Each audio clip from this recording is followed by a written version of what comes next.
É uma coisa, mas como que a gente prova? Aí você tem que pegar caso a caso, são as pessoas que aparecem, né?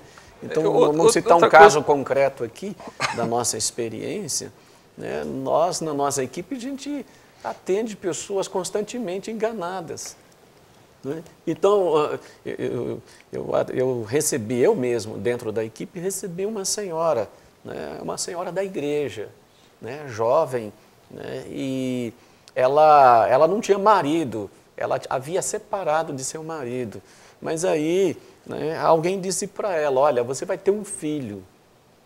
E ela deu um jeito de dormir com o ex-marido. E aí, ela voltou, aquela pessoa que havia dito que você vai ter um filho, né, voltou naquela pessoa, olha, você já está grávida. Ela foi aos médicos. Médicos disseram, olha, não, o ultrassom está claro, você não está grávida, os exames mostram, você não está grávida.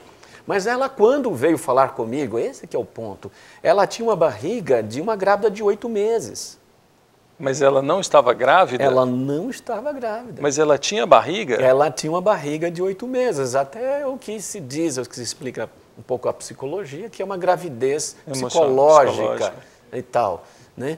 Aí ela falou, eu fui aos médicos, os médicos não disseram que eu não estou grávida, voltando àquela pessoa que disse que ela ia ter um filho. Não, essa criança é muito especial, né? Deus tem um plano para essa criança, médico nenhum vai ver nos equipamentos, só na hora do parto e tal. E ela ficou iludida, ou seja, enganada. Porque como é que o diabo faz para enganar? Ele usa também uma pessoa, né, para, na vida da outra, trazer aquele engano. Profetas, né? Então, na época, eu recorri a uma irmã nossa da igreja, uma irmã médica, liguei na hora, ela está aqui na frente, pedi que ela atendesse e pedi a própria pessoa supostamente grávida, para que a médica pudesse quebrar o protocolo, me ligar depois na frente dela, depois de ter examinado. Ela concordou e aí a doutora disse, olha, acabei de examinar, absolutamente, ela não tem nenhuma gravidez. Aí do consultório médico, ela voltou de novo comigo, aí eu trouxe o esclarecimento da palavra de Deus, os olhos dela se abriram, eu orei por ela, abençoei, em uma semana a barriga desapareceu completamente e ela foi... Eu posso ter esses casos de filmar dentro da autorização da pessoa, porque... É pela fé. Nós temos casos, né? Uma equipe que vai fazer 18 anos tem muito caso. Né? Uma outra questão... Então, é um engano terrível. Terrível. Mexe com a emoção da pessoa, mexe com a... Muda a história da pessoa. Muda, mexeu a vida dela, a história dela. Levou ela à situação, a ter um relacionamento com o ex-marido depois de divorciado. Quer dizer, é muito complexo isso. E aí é algo muito interessante e muito parece sutil. A pessoa, ela precisa diferenciar o que é a fé em Cristo Jesus, que a leva à salvação, ou a fé nas promessas. Nós precisamos até concluir falando da fé em Cristo. Só antes disso, vamos passar por outras questões que é interessante, que é a fé no místico. Nossa igreja não tem essa prática de vender o óleo. Há poucos dias, numa mensagem, o pastor Márcio até falou assim, gente, o óleo em si, ele é óleo. As pessoas pedem para eu ungir o óleo. Não vou ungir o óleo, eu vou ungir a pessoa. Eu vou ungir o carro? Não, vou orar para que essa pessoa, ela dirija bem, ela seja uma boa motorista. Eu vou ungir a casa? Não, vou orar para que os moradores ali vivam em paz e que aquele seja um lugar de paz. Mas existe um misticismo hoje. No caso do carro, você consagra o carro a Deus, né? Que você consagra a sua vida, você consagra a sua casa, tudo que você é, tudo que você tem, você consagra a Deus, né? Agora, peça a Deus para você ser mais ungido, né? No caso porque é o seguinte, nós vemos isso hoje. Seja um bom motorista, seja prudente do trânsito. Porque nós vemos as fé nos símbolos, seja no óleo, seja na água. Nós não temos aqui copo com água, até não temos assim, não é porque esquecemos não, mas não temos aquele copo com água. Vamos orar pelo copo com água agora, e quando você tomar esse copo com água, você vai estar sarado. Quem cura é Jesus. Ele pode usar o copo com água? Pode, né? Ele pode usar o óleo? Pode. Mas eu vejo pessoas comprando um vidro de óleo, às vezes... Na realidade, tem mais fé no copo da água, no vidro, no óleo do vidro, do que em Jesus, né? Mas a palavra de Deus diz assim, tem de fé em Deus. Não nas atribuições ou ídolos ou objetos. Agora a questão também, pastor Charles, nós vivemos hoje o Brasil, assim, história do evangelho no Brasil, tem muito sincretismo.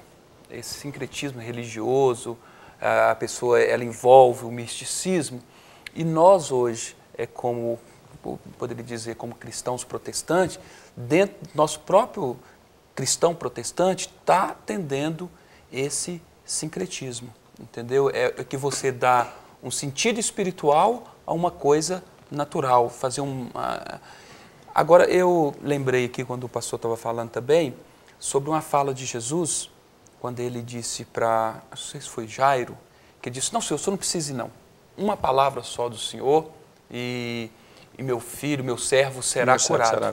Ele sabia, ele não queria mandar em Jesus. E Jesus disse também que ele passou numa cidade, não sei se foi em Jerusalém, e que ele não pôde operar muitos milagres ali, sabe? Por quê? Porque o povo era incrédulo. Então, a incredulidade também, ela faz com que o céu se torne céu de bronze, né? A incredulidade, ela impede que as coisas... A incredulidade é inimiga da fé. Se a pessoa não consegue crer, ela não tem convicção. É verdade. A gente dizia há pouco tempo, a dúvida, que fé não é religião. Fé... Aí, Washington, o que seria a fé? Eu fiz essa pergunta logo no início. Ela seria um relacionamento com Deus? Como existe uma forma de medir a fé, Washington? Como a difícil, Bíblia... não é? Um grão de mostarda tá bom só. Só mede pelo um grão de mostarda, já tá bom demais. Então, eu vejo que a Bíblia ela deixa claro que ela vem de Deus. E a gente adquire ouvindo a palavra. Então, este dom, essa fé, isso que vem de Deus é diferente do engano, é diferente de tudo aquilo que pode levar para outros que não o Deus verdadeiro.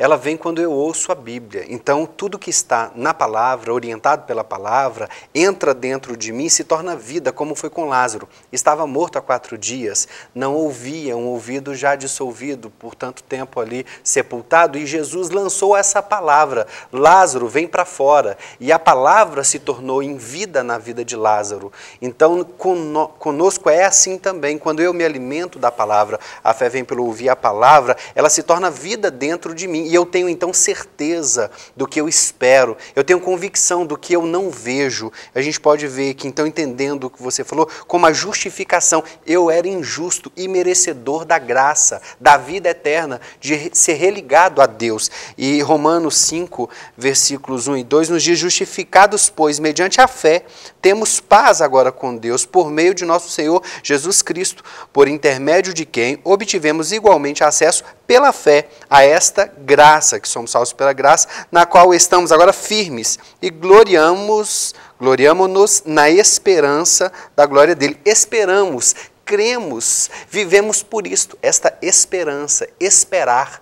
Então, quando nós nos alimentamos, andamos por esta palavra, acreditamos nela, somos bem-aventurados porque não vimos a Cristo, como aqueles que andaram com ele puderam ver, mas cremos e esperamos a vinda dele e acreditamos até na sua palavra que diz, não se turbe o vosso coração, crede em Deus, crede também em mim. Ele fala das moradas eternas e que vai vir nos levar. Então, baseado nisto, andamos nessa terra não pelo que vemos, mas por aquilo que esperamos e acreditamos pela palavra. Aí já nós falamos de Cristo, aquele que nos salva, aquele que nos conduz à salvação, a justificação e nos pela preparou.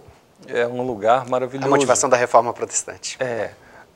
E aí a gente pergunta, a pessoa às vezes ela não sabe, eu não consigo ter fé. Eu não sei o que é ter fé. Eu não creio na fé. Como é que eu tenho fé?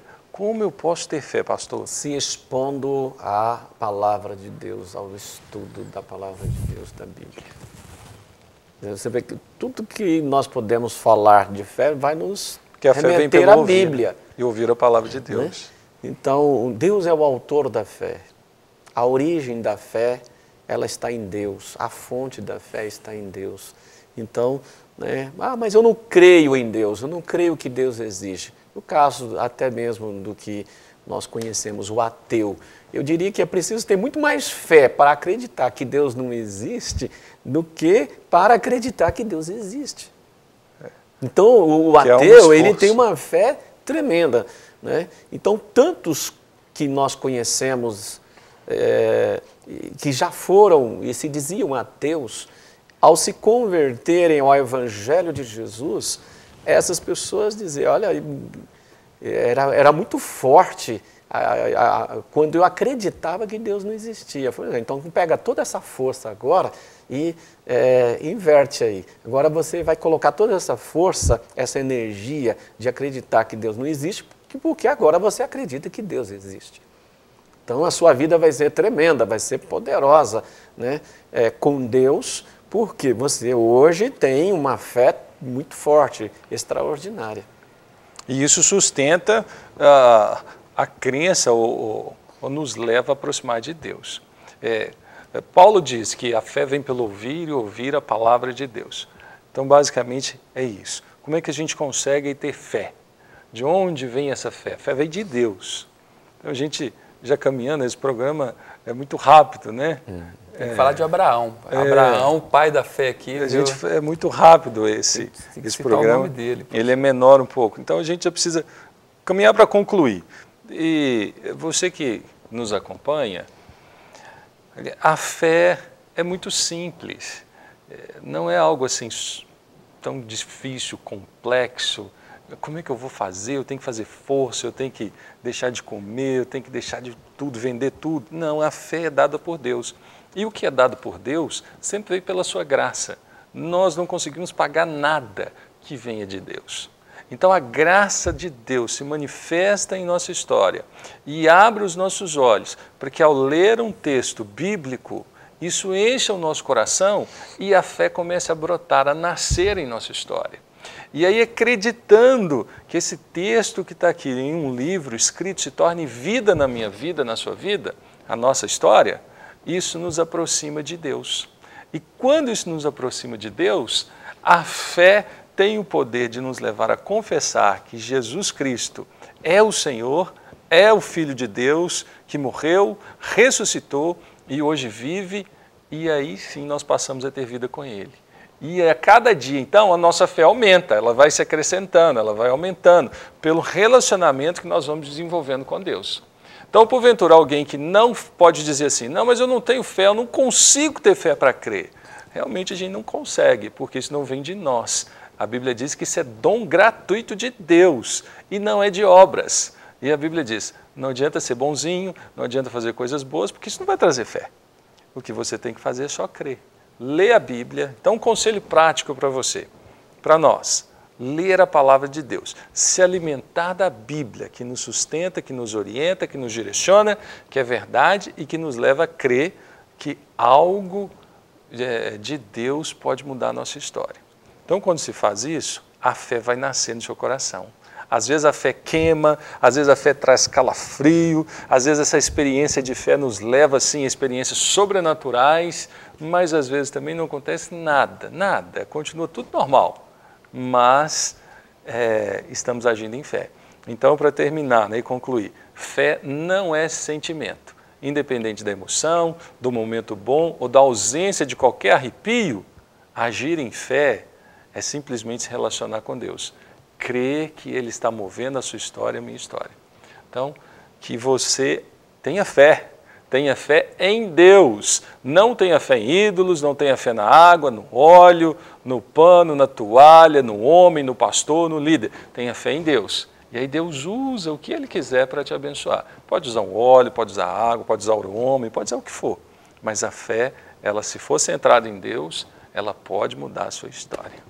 Então, que a sua história seja mudada, que você tenha fé, viva em fé, creia em Deus e assim você vai experimentar tantas coisas boas.